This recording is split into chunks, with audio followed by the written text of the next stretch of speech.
आज का टॉपिक है capacitance of parallel plate capacitor when a slab kept between them या between two plate of capacitor. जब capacitor के मान लीजिए ये पैरेलल प्लेट कैपेसिटर है, ये एक पैरेलल प्लेट कैपेसिटर है। इस कैपेसिटर के बीच में एक मान लीजिए टी थिकनेस का एक हम स्लैब डाल दिए, टी थिकनेस का एक स्लैब डाल दिए जिसका डाइलेक्ट्रिक कांस्टेंट मान लेते हैं इप्सिलॉन आर।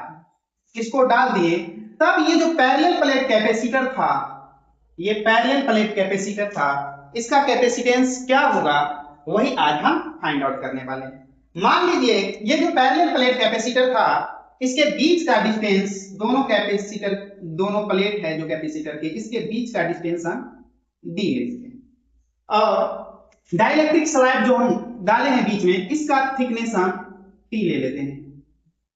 ये थिकनेस टी है और ये स्लैब और ये प्लेट के बीच का डिस्टेंस हम x में मान लेते हैं।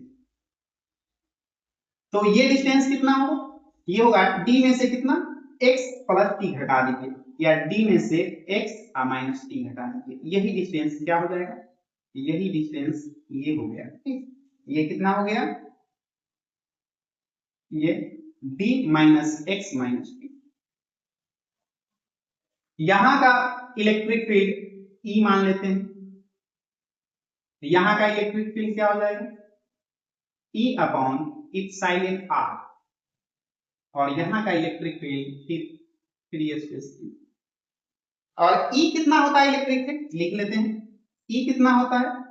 पिछले लेक्चर में बताए थे, सिग्मा अपॉन इप्सिलॉन नॉट। दो प्लेट के बीच जो इलेक्ट्रिक फील्ड होता है वो कितना होता है? सिग्मा अपॉन इप्सिलॉन नॉट होता है। ये पोटेंशियल, यहां का पोटेंशियल V1 मान लेते हैं, ये पोटेंशियल V2 ले लेते हैं और ये पोटेंशियल V3 ले लेते हैं। क्या निकालना है हमें? हमें निकालना है कि कैपेसिटेंस क्या होगा। ये जो पैरेलल प्लेट कैपेसिटर है, ये पैरेलल प्लेट कैपेसिटर है, इसका कैपेसिटेंस क्या होगा? तो कैपेसिटेंस बराबर क्या होता है? कैपेसिटेंस, कैपेसिटेंस बराबर क्या होता है? चार्ज अपॉन जो पोटेंशियल डिफरेंस है, टोटल पोटेंशियल डिफरेंस, दोनों प्लेट के बीच जो टोटल पोटेंशियल डिफरेंस वो। तो चार्ज कितना है प्लेट पे? इस पे मान लेते हैं प्लस क्यू और इस पे माइनस क्यू। तो चार्ज तो क्यू हो गया। हमें यहां से टोटल पोटेंशियल डिफरेंस निकालना है, भी निकालना है। तो पोटेंशियल डिफरेंस कौन सा क्वांटिटी है? एक स्केलर क्वांटिटी है। तो इसलिए टोटल पोटेंशियल या टोटल पोटेंशियल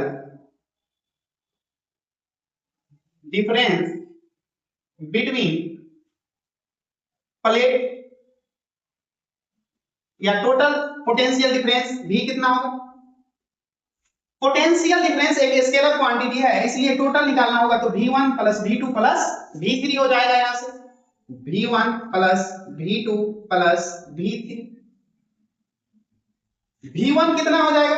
तो पोटेंशियल बराबर होता है इलेक्ट्रिक फील्ड आगे जो डिस्टेंस है, तो यहां x E x। V2 कितना हो जाएगा? तो यहां का इलेक्ट्रिक फील्ड कितना है? E अपॉन इप्सिलॉन r और ये डिस्टेंस कितना है? t t। और V3 कितना होगा? तो E इंटू ये डिस्टेंस कितना है? d minus x minus T. सब में से यहां से E कॉमन आएगा, तो E कॉमन ले लिए तो क्या बचा? x plus t upon epsilon r plus d minus x minus T. यहां से x क्या हो गया? कैंसल हो गया। क्या होगा? v बराबर कितना आ गया? E। और E कितना है? E है सिग्मा अपॉन इप्सिलॉन नॉट। चलिए पहले E लिख ही देते हैं। E इधर क्या बचा? T upon epsilon r plus d minus t ये बचा। यहां से E बराबर क्या होगा, सिग्मा अपॉन इप्सिलॉन नॉट। अच्छा डी को पहले लिख लेते हैं, अच्छा लगे, minus plus T by epsilon R minus T, ये आ गया घी। और सिग्मा क्या है, देखिए ये पैरेलल प्लेट है, ये यहाँ प्लेट है, ये हम 2D में बनाएंगे इसीलिए ये प्लेट है ऐसे, ये ऐसे प्लेट है, ये भी एक प्लेट है, इस पे इसका एरिया मान लीजिए ए है, ठीक, और इस पे चार्ज क्यू है। तो सिग्मा क्या है, यहां सिग्मा है surface charge density, surface charge density. और सिग्मा बराबर क्या होता है, सिग्मा बराबर होता है, यहां लिख देते हैं, चार्ज पर यूनिट एरिया, ये होता है सिग्मा का। तो यहां से हम सिग्मा का वैल्यू डालेंगे तो कितना हो जाएगा, ये हो जाएगा Q upon A epsilon not D plus T upon epsilon R B। और हमें चाहिए क्या, कैपेसिटेंस। कैपेसिटेंस बराबर क्या होता है, Q बाय V। तो ऐसे कर सकते हैं, यहाँ कैपेसिटेंस लेके और V का वैल्यू पुट कर दीजिए, या ये भी हो सकता है कि सबको इधर लाइए, ठीक, इसको नीचे ला लीजिए और ये सबको लेफ्ट साइड लेके चले जाइए। चलिए एक लाइन और लिखते हैं, V बराबर क्या होगा, Q by A epsilon not D plus T upon epsilon R minus T। और इसको इधर लाइए और सबको लेफ्ट साइड लेके आइए, तो ये लेफ्ट साइड आएगा तो ऊपर आ गया A इप्सिलॉन नॉट अपॉन, ये तो नीचे आएगा D minus T, D plus T upon epsilon R minus T, और ये आ गया Q, ये इधर आएगा तो Q bye V।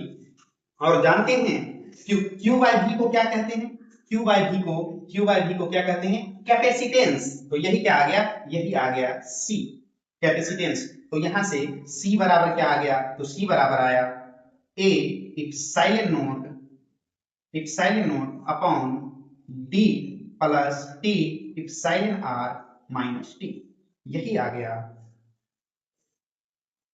Capacitance of parallel plate capacitor जब कैपेसिटर के बीच में एक डाइइलेक्ट्रिक स्लाइड रखें, जब कैपेसिटर के बीच में एक डाइइलेक्ट्रिक स्लाइड रखें। अब देख लेते हैं इसका स्पेशल केस, जब स्लाइड मेटल का होगा तब क्या होगा, या अदर कोई मटेरियल का होगा तब क्या होगा, इसका कुछ स्पेशल केस देख लेते हैं। तो यहां से कैपेसिटेंस और पैरेलल प्लेट कैपेसिटर इतना आ गया, जब इसमें डाइइलेक्ट्रिक स्लाइड रखे तो यही आया है ना।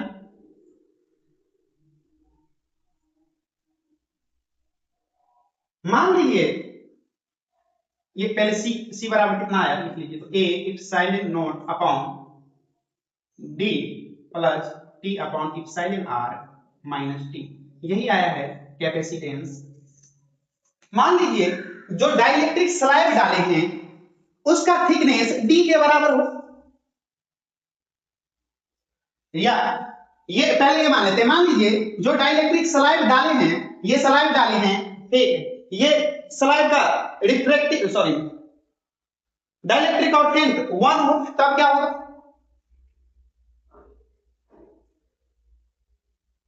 क्या होगा, केस फर्स्ट लिख लेते हैं, डाइइलेक्ट्रिक कांस्टेंट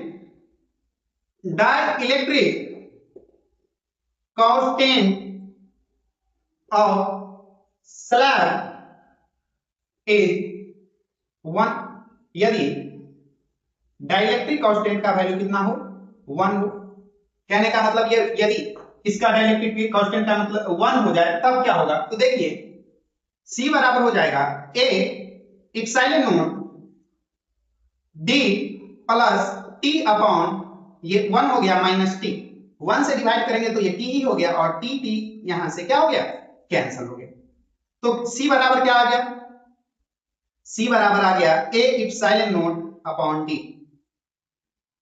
पिछले क्लास में जो कैपेसिटेंस और पैरेलल प्लेट कैपेसिटर बताए थे तो यही था ना, A epsilon not upon D, तो यही होगा, याद रखेंगे। सेकेंड केस देखते हैं, के सेकेंड। जब ये थिकनेस ऑफ स्लैब किसके बराबर हो जाए, distance between two plate of slab, दो प्लेट के बीच जो दो प्लेट के बीच जो डिस्टेंस है इसके बराबर थिकनेस हो जाए, व्हेन टी बराबर डी के इक्वल हो जाए तब क्या होगा, सी बराबर क्या होता है, A epsilon not upon D plus T upon epsilon R minus T, और जहां जहां टी है वहां वहां क्या रखेंगे हम, यदि डी रखते हैं D upon epsilon R minus D, तो ये डी से डी कैंसिल हो गया, तो क्या आया, A epsilon not epsilon R upon D. कहने का मतलब जो पैरेलल प्लेट कैपेसिटर है इसके बीच यदि कोई डाइलेक्ट्रिक मीडियम है, पूरा डाइलेक्ट्रिक मीडियम भरा है जिसका डाइलेक्ट्रिक कांस्टेंट का वैल्यू कितना है, इप्सिलॉन आर, तो ये हो जाएगा। ये कल बताए थे मीडियम के लिए, मीडियम ये किसके लिए था, जब प्लेट के बीच क्या हो, एयर हो, दो प्लेट के बीच क्या हो, एयर हो। एक केस और डिस्कस करते हैं, केस 3, जब ये जो डाइलेक्ट्रिक स्लैब है वो यदि मेटल का हो, तो मेटल के केस में इप्सिलॉन आर का वैल्यू कितना हो जाता है, इनफाइनाइट हो जाता है। तो यहां से क्या हो जाएगा, सी बराबर क्या था, 1 upon A epsilon not upon D minus D plus T upon epsilon not, epsilon not देंगे तो यहां क्या हो जाएगा, इप्सिलॉन आर का वैल्यू इनफाइनाइट लेना है, माइनस टी, और याद रखेंगे किसी चीज को यदि इनफाइनाइट से भाग देते हैं तो जीरो आ जाता है। यहां से याद रखेंगे क्या, C बराबर ए epsilon not D minus T. ये किसके केस में, जब स्लैब क्या चीज का हो, मेटल का हो, किसका हो, मेटल का मेटेलिक स्लैब हो, जब स्लैब मेटेलिक हो तो ये हो जाए। यहां से ये सब जो केस देखे हैं आप लोग ऑब्जेक्टिव के लिए देख के जाएंगे अच्छे से, क्योंकि ऑब्जेक्टिव में आ जाता है। चलिए आज इतना ही रहने दीजिए।